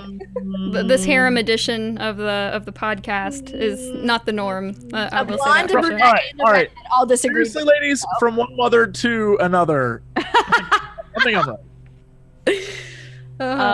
The other game that I've been playing a decent amount of is Graveyard Keeper. That finally actually released. How is that? How is it? It's macabre Stardew Valley for the most part. It's weird though. The conceit of it makes no fucking sense. So literally the beginning of the game, you're in the normal ass world, right?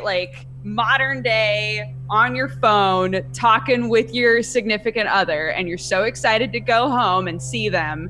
And then I think you get hit by a car and you wake up in the Middle Ages and there's a talking skeleton head and everybody's like, well, you're the graveyard keeper now, so you have to fix this graveyard.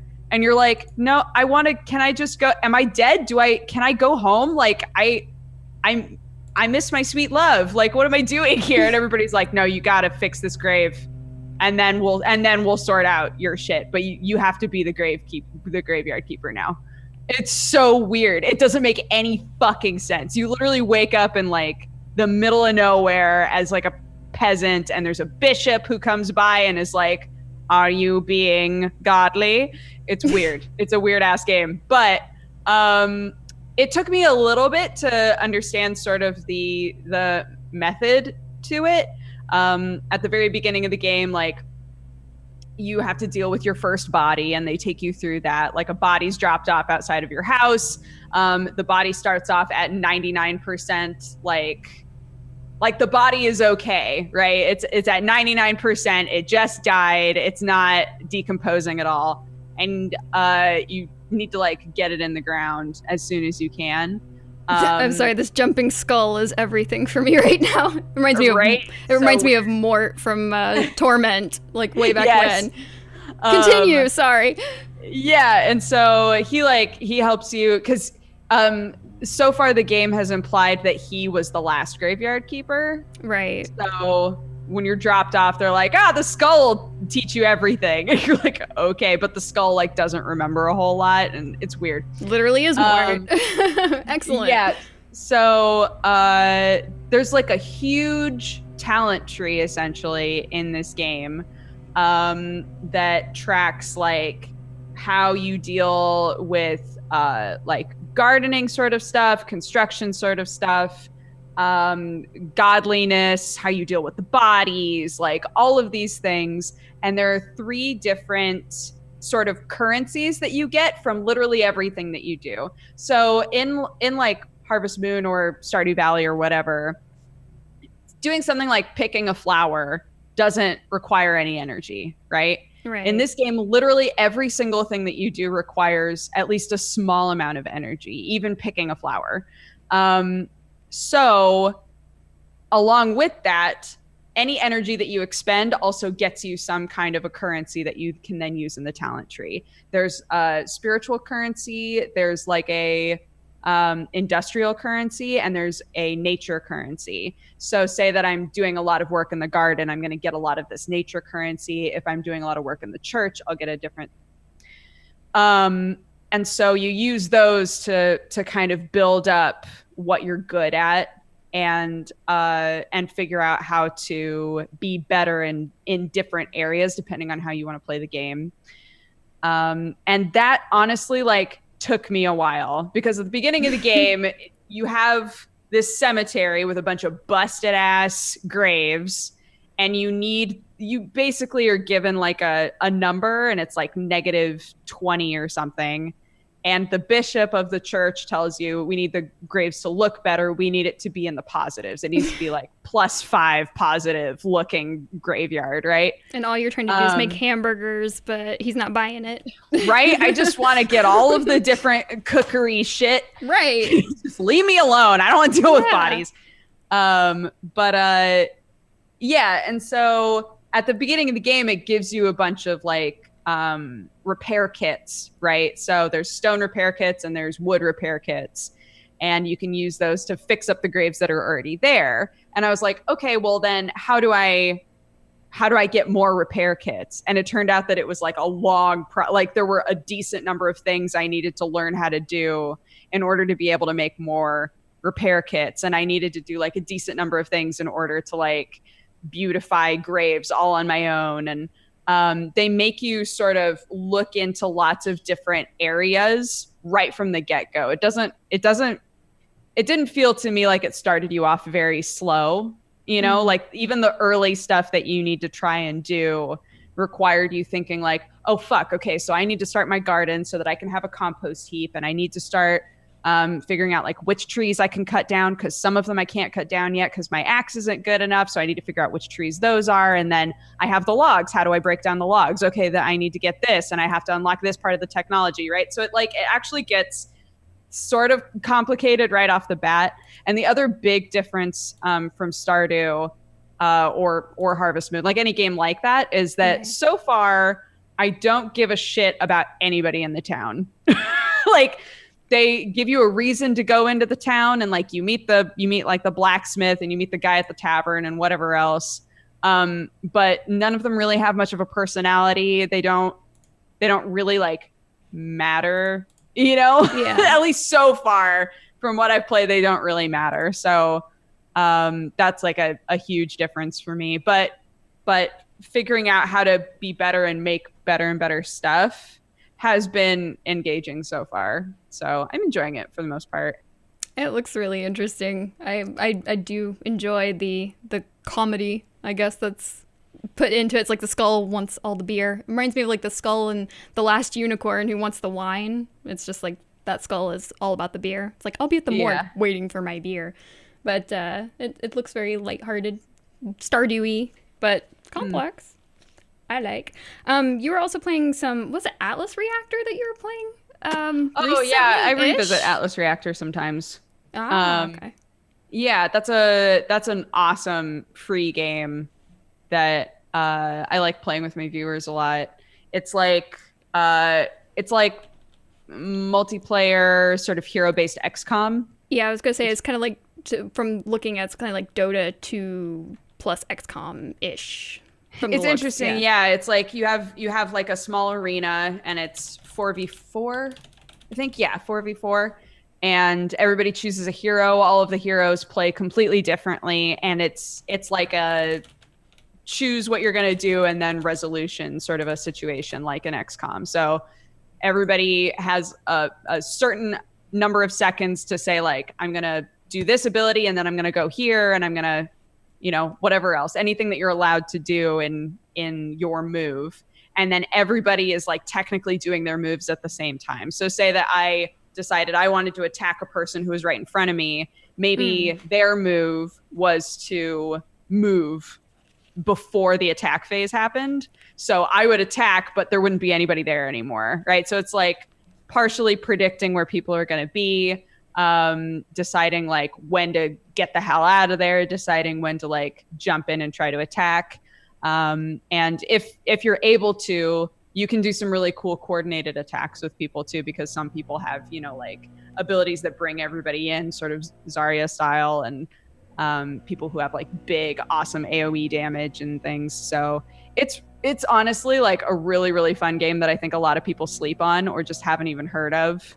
I hadn't heard of it, and I noticed it came out like in 2016 or something, and I was just like, I wonder how it holds up. And I saw that you were playing it. I was just like, oh, looks interesting. It's a really great game. They switched to the free-to-play model, and I think that it works well for this kind of a game, because I think when people first look at it, it seems like it might be a little too complex, or it might be a game that they're not going to be good at. But honestly, once you play it, it feels like it makes way more sense. Like right away, you're like, oh, I get this, you know? So I think making it free to play was a really smart move, because then there isn't that feeling of like, I hate this and I'm bad at it and I spent all this money. It's just, I downloaded it and I tried it out, and it's actually like pretty simple, hopefully, is how you would feel. So yeah, I encourage people to play that game all the time. It's so fun. Cool. Lately, I have been playing a lot of Dead Cells. That's probably like the thing I've been playing the most of recently. It has taken up all of my time, all of my effort. I don't know. It's like it's difficult to classify Dead Cells really because it's not Metroidvania completely. Because you do actually have procedurally generated dungeon. So I guess it's kind of like Roguevania, if you want. It's more like a roguelite Sure. Metroidvania hybrid. I guess that's how you kind of classify that. What would you call that? It's like a roguelike Metroidvania. Yeah. But it's, I don't know, it's people have been asking me, it's like, oh, well, should I get this or should I get like Salt and Sanctuary? I'm like, get both because they're not the same. And They're not the same at all. They're not the same. Yeah. And people are like, well, what about Hollow Knight? Should I get Hollow Knight or Dead Cells? And I'm like, get both. They're not the same. It's like you're comparing true Metroidvania with really a roguelite. But I've been putting way too much time in Dead Cells, and it's gotten to the point now where I'm also playing it on my Switch. And do you guys ever feel like the Switch controller kind of hurts your hands after a while? It's not the damn time. Yes. Dead Cells is now responsible for that for me. I'm playing to the point where I'm playing with the thing plugged in. You have to have it at a certain angle and everything, so that way you make sure you're not pulling the cord out.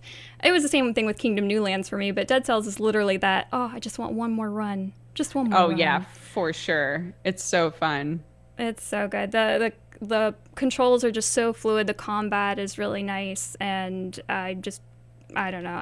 I'm loving it so much right now. For anyone who hasn't seen it, this game was like an early access for about a year, probably a little more than a year. It feels like anyway. It was good even when it was in early access. It obviously wasn't very polished, but in the meantime, a lot of other games came out that sort of felt similar. People were like, oh, is this just a 2D Souls game? It's like, no, that's actually more like Salt and Sanctuary, but they would see games like that or Hollow Knight. We actually have had a lot of Metroidvania style games recently. Really good ones, yeah. too. But they're good. Yeah. They're not bad. They're good. What I will say is that Dead Cells is definitely a lot faster. Salt and Sanctuary is like very punishing. I mean, this game can be punishing too, but Dead Cells has like a lot of really good speed and responsiveness to it that makes you feel super powerful. Yes. And it's awesome. So far, I've only faced one of the boss enemies. I think there's 4 in the game right now. There's the incomplete one is the one that I had gone up against. Again, just really satisfying battles, really hard. And again, I want one more run. One more run. That's all I want. And I'm just really surprised to see this come out of Motion Twin because they are, small indie. They're an indie co-op in Bordeaux in France, and so there is no boss. They own themselves, and everybody has the same salary. And I just, considering most of the stuff that they had before then was all like Flash games, then they jumped to this, so it was just like blown away. I'm trying to remember what their term for it was, like corporate anarchy or something like that. Corporate anarchy, man. Burn down the system. I also like the fact that they had sort of a Twitch integration in the game as well, so you could go ahead and like stream from the game if you wanted to. Have you guys, I'm sure you guys have, I'm probably just being ignorant here, but streaming games like Darkest Dungeon, where you kind of like take sort of, it's not so much requests, but I guess it is sort of that way. When you interact with sub chat or your stream chat, do you guys take advice on things, Metroidvania type games? I mean, I think a game like this, it would be really great for upgrades. For example, it's like, oh, what do you guys think I should take? It would help me out in those kinds of situations. I refuse to let chat help me with a game like this. Yeah? Oh, okay. Because I like doing it by myself. Right. I would be like, you do it. You teach me the way, chat. That way, if I lose, they're partly to blame, which is always good. It's always good to blame someone else. Let's be real. So, yeah. Watson, you're literally going to knock over my monitor. What is happening? Anyways. Joys of cats. My cat is just like so eager for the limelight. Hi, welcome back. Literally the star of the show. Speaking of Hollow Knight, though, rewinding back, I think there's some DLC that's actually coming out, I believe. Yeah, pretty soon, I think. I think they had to rename it, I believe, because of some sort of copyright possible infringement thing that was going on. But I think it's like part 4 of their free DLC. Yeah, calling it Shovel Knight was weird, but I'm glad they made it. Let's see here. Yeah, Godmaster, I think is what they're doing for it. August. Godmaster is the name of it? Godmaster, I think is what they call it Damn. now, because I think they changed it. But yeah, August 23rd for that. So a couple days, and we'll have more Hollow Knight. Hollow Knight again. I feel like my Switch tandems between two things. It's either the Weeb machine or now it's a Metroidvania machine, because I have Salt and Sanctuary on there, I have Hollow Knight, and now I have Dead Cells. And again, differences between all three, of course, but anytime you want to play a 2D Souls-ish game that it's pretty punishing, then why not? Go to the Switch. Erin was saying that she has to go. Yes, Side note. yes. We're about ready to wrap up My anyway. fault. I'm sorry. No, you're totally fine. Ruining. Just wanted to make sure that you knew. I have a tendency to overrun the show because it used to be a 3-hour show once upon a time. Just going to go through a few new releases. Shenmue 1 and 2, August 21st. That is today, so that's already out. Guacamelee 2, also out today. Yo. Brawl out today also. So if you like your mascot, Smash-esque kind of thing, Juan from Guacamelee is going to be in it, so that's cool. And then the protagonist from Hyper Light Drifter's in it, and Heroes from Yooka-Laylee. And also, I think we're getting some characters from Dead Cells coming into it in an update in fall. Yeah, Brawl Out's fun. I just played that the other day. It's cool. Nice. It gives me the option of switching up the controls to not be like Garbage Smash and be like a real video game, which is great because Smash Brothers is garbage. Damn, whoa, Quote shit. me on that. Whoa. Quote me on that. Smash Brothers is trash tier video gaming. That's right. I said it. Someone had to. And now he'll give you a thesis as to why. All right. 250 pages on that shit.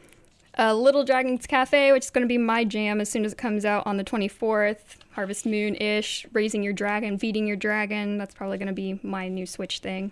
Hollow Knight free DLC, already covered that. Strange Brigade, if you like your third-person shooters with an emphasis on co-op gameplay. That will be out on the 28th. It's kind of like adventure, like you get band together as scorpions and mummies and all sorts of... It looks camp, but whatever. Yeah, so that's kind of Camp can be great. Camp can be great. Yeah. Zombie Army Trilogy. Nice. Okay. Sorry. I go through the list and I'm just like, eh. But yeah, I need to play a lot more games. I'm in the middle of Death's Gambit, Phantom Doctrine, which actually turned out to be a lot better than I thought it was going to be. So that's been a thing. Yeah, and 2 Point Hospital is coming out very soon as well. So that will... Oh, yeah. Yeah, that will be my jam coming up soon. All right, so yeah, I wish that we had covered more games this time around next week. Guess that's why it's a weekly show. We can cover more games next week. Guys, what is coming up on your channels this week? Brooke, what's happening? Just normal streams. I think we're having AC installed finally, so some of my streams are probably going to get moved around, but I am delighted. I'm so excited for this house to not just be an armpit. Yeah, you can find me at Dex Bonus on pretty much everything, and it's a goofy good time. Come hang out. Excellent. Jesse, what's coming up for you? You look like you're about ready to burst. I just thought Dodger's description of her home was very funny. Don't you want to visit my armpit? You know what? Here's the thing. A lot of people would. Not me. I'm not an armpit guy, but I know a lot of people would be down. So, yeah. Me? More videos for We Happy Few on the YouTube channel. More streaming WoW on the Twitch channel. And, God, just more stuff coming down the pipeline. Multiplayer Mayhem is back. More episodes on Friday. Get ready for that shit. It is super. You ask, Jesse, how did you play Brawl Out? Well, now you know. Now you know. I'm super salty about it. So good times coming up. Can't wait for that. Or more Super Anime Fighters and all the rest coming this weekend as well. So that's it for me, y'all. Excellent. And Aureylian, anything coming up for you stream-wise or YouTube channel-wise in the near future? Yeah. I just started the new season of The Walking Dead Telltale version. So we're playing that. It's a really good game. That I've been playing. I haven't lately, but I've been playing House Flipper like a lot. I haven't installed. I need to get around to it. So addictive. And it's not even like half done. They say it's done, but it's not. You know the truth. Yeah, they have so much more to do in that game. So I play a lot of that. Final Fantasy, just hanging out, having fun, doing that stuff. You can find me everywhere at Aureylian. There you go. Awesome. Well, thank you guys very much for joining us for this episode of the Co-optional Podcast, and thank all of the hosts for being here, and of course our special guest Aureylian for being here. You can catch us next week, same time, and our guest, I hesitate to say this, our guest for the Co-optional Podcast, episode 226, will be none other than Krendor. You guys have been asking for it. Boy. So All right. No, I'm done. Oh, he's over it. Okay. Well, thank you guys again very much for tuning in, and we will see you next time. Bye-bye.